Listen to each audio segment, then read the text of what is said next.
Once upon a home. Written by Kenya Hirata. Illustrated by Kunio Kato. Translated by Arthur Binard.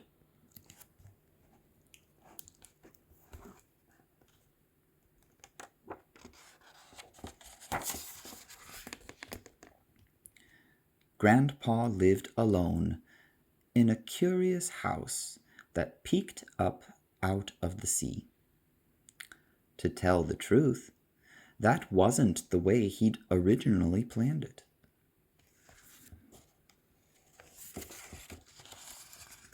For years and years, the sea level here has been rising.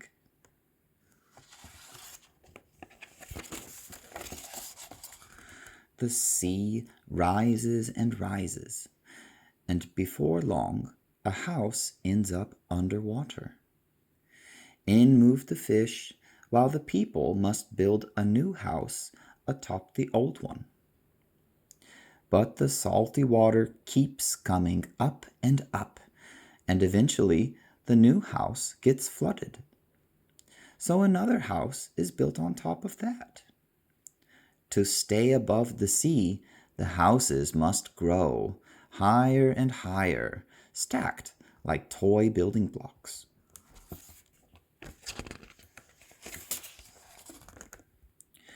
Grandpa lives all alone now. His wife passed away 3 years ago. Each morning he opens the hatch in the floor, baits his fishing hook, and waits until he's caught his breakfast. Up on the roof, he keeps a chicken that gives him eggs and a patch of earth where he grows a little wheat. He buys fruit, vegetables, flowers, and whatever else he might need from the vendors who paddle by every so often, each in his boat.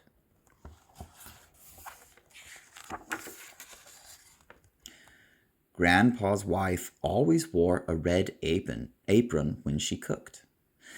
These days, he puts it on when he fries fish. Sometimes he plays chess with an old friend who still lives in the neighborhood. Grandpa's children all live far away, but they often write, and he enjoys reading their letters over and over again. At night, he listens to the lapping of the waves and drifts off to sleep.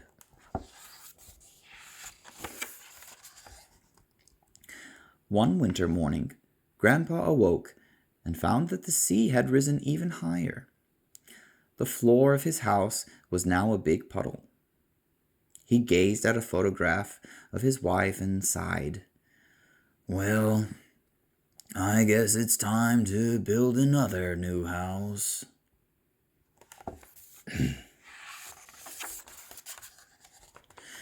First, he did some stretching exercises so as not to strain his back. Then he set to work up on the roof, laying bricks, building new walls.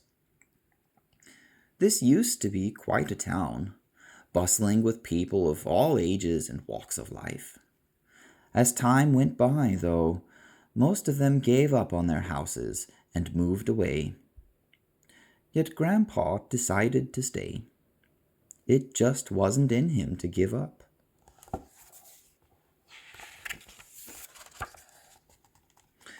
The next morning, when carrying his tools, he stumbled and dropped them. The hatch in the floor was open, and splosh, ploop, plop. His saw and trowel and 3 hammers all fell into the water and sank to the floor below. "Darn! I'll have to go get them," he said to himself as he donned his diving suit.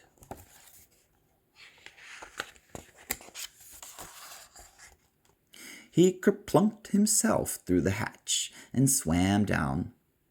His tools lay there on the floor. But when he reached to retrieve them, he realized this was the last house that he'd lived in together with his wife.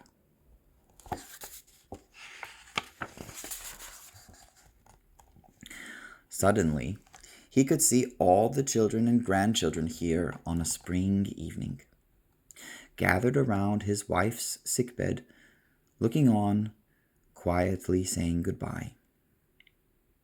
Grandpa watched himself, still holding his wife's hand, long after she'd stopped breathing.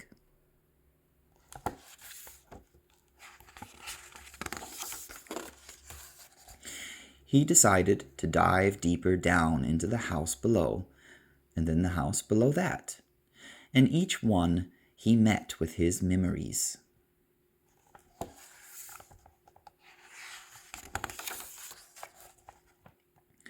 Grandpa came to the house they lived in when the town used to celebrate a grand carnival.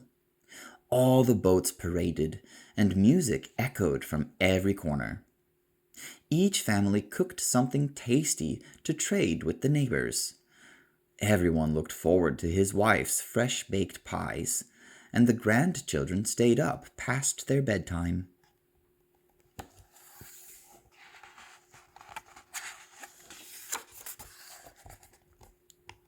This is the house they lived in when their eldest daughter got married. His wife made the white wedding dress, and the bride was truly beautiful.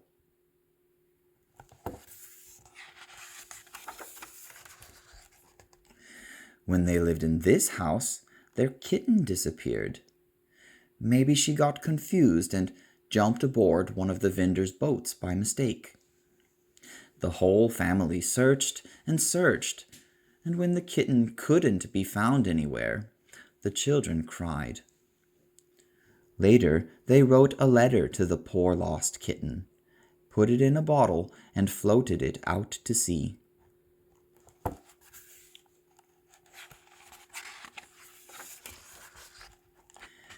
This is the house where their first child was born. Grandpa and his wife were young then, and everything about parenting was new. His wife sewed a whole wardrobe of baby clothes, while he built a swing and plenty of toys.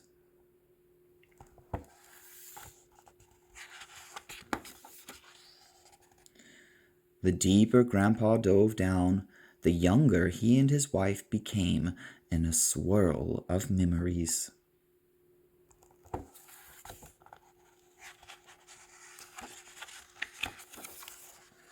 At last, he came to the bottom, and their very first house. It was a cozy little place, just big enough for two.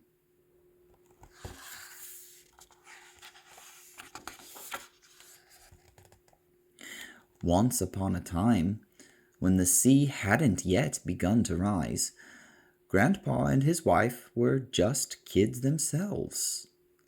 They grew up together here, running through the fields, resting under the trees. And they grew to love one another and got married. This was the first of all the many houses they built together.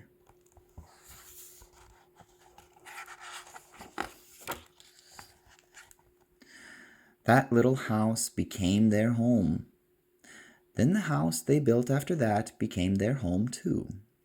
And the house they built on top of that became their home as well. They filled each one with love and memories.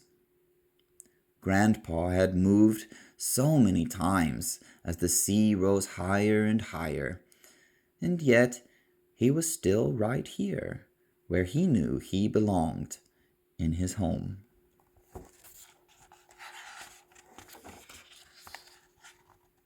Spring has come, and Grandpa's new house is complete. He gazes out the window and notices a dandelion that's found a crack. It's blooming there on the ledge.